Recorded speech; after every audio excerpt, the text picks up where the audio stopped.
Welcome to update by education. Friends, आज के इस वीडियो में पढ़ेंगे परिमेय संख्या और अपरिमेय संख्या। फ्रेंड्स, परिमेय संख्या को इंग्लिश में रेशनल नंबर कहते हैं, जिस संख्या को P बटे Q के रूप में लिख सकते हैं। फ्रेंड्स, परिमेय संख्या कहते हैं, यानी किसी भी संख्या को P बटे Q के रूप में लिखा जा सकता है, तो उसको कौन सी संख्या कहेंगे? परिमेय संख्या कहेंगे। जहाँ पे P तथा Q दोनों पूर्णांक संख्या होंगे और Q बराबर 0 नहीं होगा। फ्रेंड्स, पूर्णांक संख्या किसको कहते हैं? तो फ्रेंड्स, पूर्णांक संख्या 0 से शुरू होकर जैसे 0, 1, 2, 3, 4, 5 इसी तरह ये अनंत तक जाती है। और फ्रेंड्स, पूर्णांक संख्या ऋणात्मक भी होती है, नेगेटिव भी होती है, यानी कि माइनस में भी होती है, जैसे -1, -2, -3, यानी कि ये भी अनंत तक जाती है। तो उसको कौन सी संख्या कहते हैं? पूर्णांक संख्या कहते हैं। यानी कि किसी भी संख्या को P बटे Q के रूप में लिख सकते हैं, लेकिन वो दोनों क्या होना चाहिए? पूर्णांक संख्या हो तो क्या होगा? वह परिमेय संख्या होगा। जैसे 10 बटे 23, यह एक परिमेय संख्या होगी, क्योंकि 10 भी पूर्णांक संख्या है और 23 भी पूर्णांक संख्या है। फ्रेंड्स, और उदाहरण है जैसे 15। फ्रेंड्स, 15 को बट्टे में 1 भी लिख सकते हैं। अब देखिए, ये दोनों क्या है?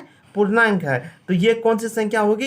ये परिमेय संख्या होगी। फ्रेंड्स, ध्यान देने वाली बात है कि किसी भी संख्या के बट्टे में 0 नहीं होगा। जैसे 1 बट्टे 0, ये कभी भी परिमेय संख्या नहीं होगा, क्योंकि किसी भी संख्या के बट्टे में अगर 0 रहता है तो उसका एक्यूरेट मान नहीं निकलता है। तो फ्रेंड्स, ये कौन सी संख्या हो जाएगी? ये अपरिमेय संख्या हो जाएगी, परिमेय संख्या नहीं होगी। और फ्रेंड्स, इसी को 0 बट्टे 1 लिख सकते हैं, यानी कि 0 बट्टे 5 भी लिख सकते हैं, लेकिन किसी भी संख्या के बट्टे में 0 नहीं लिखेंगे। -5 बट्टे 12। फ्रेंड्स, देखिए यहाँ पे माइनस है और पूर्णांक संख्या भी माइनस में होती है, यानी कि ऋणात्मक भी होती है, तो यह भी क्या होगा? एक परिमेय संख्या होगा। फ्रेंड्स, यानी कि अगर किसी भी संख्या को P बटे Q के रूप में लिखा जा सकता है, जहाँ पे दोनों संख्या क्या होगा?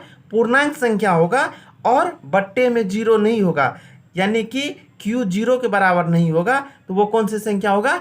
वो परिमेय संख्या होगा, रेशनल नंबर होगा। अब फ्रेंड्स, आगे पढ़ेंगे अपरिमेय संख्या। फ्रेंड्स, अपरिमेय संख्या को इंग्लिश में इरेशनल नंबर कहते हैं। P बटे Q के रूप में नहीं लिख सकते हैं, तो उसको कौन सी संख्या कहेंगे?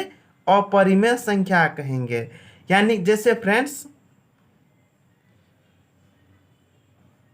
√2। तो अब फ्रेंड्स, आप कहिएगा कि √2 को √2 बट्टे 1 भी लिख सकते हैं, लेकिन फ्रेंड्स यहाँ पे इससे पहले परिमेय संख्या हम पढ़े कि दोनों संख्या क्या होना चाहिए?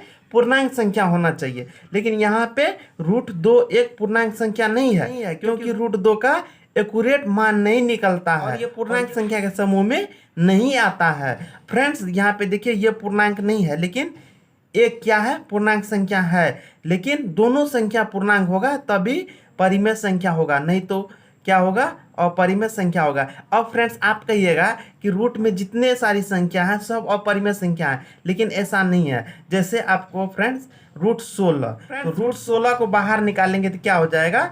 √2 गुना 2 गुना 2 गुना 2, यानी कि फ्रेंड्स यहाँ पे देखिए 4 2 है, तो इसमें 2 2 बाहर निकाल लेंगे, यानी कि 2 2 का जोड़ा निकलेगा, यानी कि 2 2 जोड़ा में से 1 निकाल लेंगे, तो 2 गुना 2, यानी कि कितना हो जाएगा? 4 हो जाएगा, जो कि 4 क्या है? एक पूर्णांक संख्या है, और 4 क्या होगा? एक परिमेय संख्या होगा। यानी कि जिस संख्या का वर्गमूल निकलेगा वो कौन सी संख्या होगी? परिमेय संख्या होगी, और जिस संख्या का वर्गमूल नहीं निकलेगा वो कौन सी संख्या होगी?